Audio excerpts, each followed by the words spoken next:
ಎಲ್ರಿಗೂ ನಮಸ್ಕಾರ.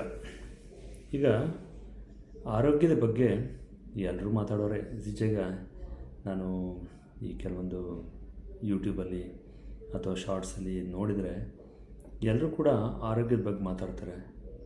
ಅಲ್ಲಿ ವೈದ್ಯರುಗಳಿಗಿಂತ ಹೆಚ್ಚು ಬೇರೆ ಬೇರೆ ಯೂಟ್ಯೂಬರ್ಸ್ ಅಥವಾ ಬೇರೆ ಬೇರೆ ವೃತ್ತಿಯಲ್ಲಿರೋ ಫಿಲ್ಮ್ ಆ್ಯಕ್ಟ್ರಸ್ ಇರ್ಬೋದು, ಯಾವುದೋ ಒಂದು ಎಂಜಿನಿಯರ್ ಇರ್ಬೋದು, ಅಂಥವ್ರು ಕೂಡ ಈ ವೈದ್ಯಕೀಯ ವೃತ್ತಿ ಬಗ್ಗೆ ಮಾತಾಡ್ತಾರೆ. ಯಾಕಂದರೆ ನಾವು ಹೆಚ್ಚಿನ ಜನ ನೋಡ್ತೀವಿ, ಈ ಯೂಟ್ಯೂಬನ್ನು ನೋಡಿಕೊಂಡು ಚಿಕಿತ್ಸೆಯನ್ನು ಆಪ್ಟ್ ಮಾಡ್ತಾರೆ.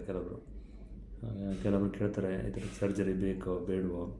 ಅಂದರೆ ಈಗ ಪಬ್ಲಿಕ್ ಕೂಡ ಟೋಟಲಿ ಕನ್ಫ್ಯೂಸ್ ಆಗಿಬಿಟ್ಟಿದೆ, ಯಾರನ್ನು ನಂಬೋದು. ಕೆಲವರಿಗೆ ಈಗ ಹಾಕೋ ವಿಡಿಯೋಗಳನ್ನು ನೋಡಿ ಸುಮ್ಮನೆ ಆ ಸರ್ಜರಿ ಮಾಡ್ತಾರೆ, ಸುಮ್ಮನೆ ಈ ಸರ್ಜರಿ ಮಾಡ್ತಾರೆ ಅಂತ ಅಂದ್ಬಿಟ್ಟು ಅದಕ್ಕೆ ನಾನ್ ಸರ್ಜಿಕಲ್ ಟೆಕ್ನಿಕಿಗೆ ಅಂತ ಹೋಗ್ತಾರೆ. ಅಂದರೆ ಈಗ ಯಾವುದಕ್ಕೆ ಸರ್ಜರಿ ಬೇಕೋ ಅದನ್ನು ಸರ್ಜನ್ ಸುಮ್ಮನೆ ಹೇಳ್ತಾ ಇದ್ದಾರೆ ಅಂತ ಹೇಳ್ಬಿಟ್ಟು ಮಿಸ್ಗೈಡ್ ಆಗಿ ಬೇರೆ ಕಡೆ ಹೋಗ್ಬಿಟ್ಟು ತೊಂದರೆ ಮಾಡ್ಕೋತಾರೆ.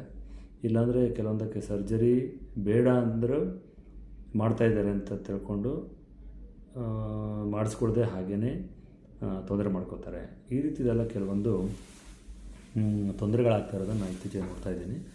ಹಾಗಾಗಿ ಒಬ್ಬ ವೈದ್ಯನಾಗಿ ಜನರಿಗೆ ಒಂದು ಸರಿಯಾದ ನಿರ್ದಿಷ್ಟವಾದ ಒಂದು ಮಾರ್ಗದರ್ಶನ ಮಾಡಲಿಕ್ಕೆ ಅಂತ ಒಂದೊಂದು ಚಿಕ್ಕ ವಿಡಿಯೋಗಳನ್ನು ಮಾಡ್ತೀನಿ.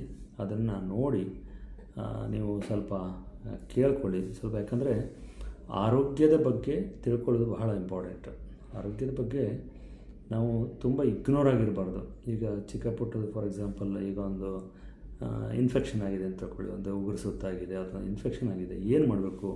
ಆ್ಯಂಟಿಬಯೋಟಿಕ್ ತಗೊಳ್ಬೇಕೋ ಬೇಡವೋ, ಅಥವಾ ಯಾವ ಹಂತದಲ್ಲಿ ತೊಗೋಬೇಕು? ಇದನ್ನೆಲ್ಲ ಸ್ವಲ್ಪ ತಿಳಿದಿಟ್ಕೊಂಡ್ರೆ ಒಳ್ಳೆಯದು. ಇಲ್ಲಾಂದರೆ ಸುಮ್ಮನೆ ಅನ್ನೆಸರಿ ಒಂದು ಟೆನ್ಷನ್ ಆಗುತ್ತೆ, ಎರಡನೇದು ಬೇಕಾದಾಗ ಸರಿಯಾಗಿ ಟ್ರೀಟ್ಮೆಂಟ್ ತೊಗೊಳ್ಳಲ್ಲ, ಆಮೇಲೆ ಕಾಂಪ್ಲಿಕೇಶನ್ ಮಾಡ್ಕೊಂಡು ಬರ್ತಾರೆ. ಸೊ ಹಾಗಾಗಿ ಇದನ್ನೆಲ್ಲ ಪ್ರಿವೆಂಟ್ ಮಾಡಲಿಕ್ಕೆ ನಾನು ಆವಾಗ ಕೆಲವೊಂದು ಅಲ್ಟಿಮಾ ಹೆಲ್ತ್ ಕೇರ್ ಅಂಡರಲ್ಲಿ ಕೆಲವೊಂದು ವಿಡಿಯೋಗಳನ್ನು ಮಾಡಿ ಹಾಕ್ತೀನಿ. ನೋಡಿ ನಿಮ್ಮ ಒಂದು ಅಭಿಪ್ರಾಯವನ್ನು ತಿಳಿಸಿ.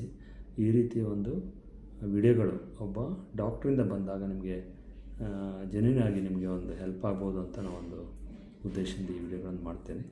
ದಯವಿಟ್ಟು ನೋಡಿ.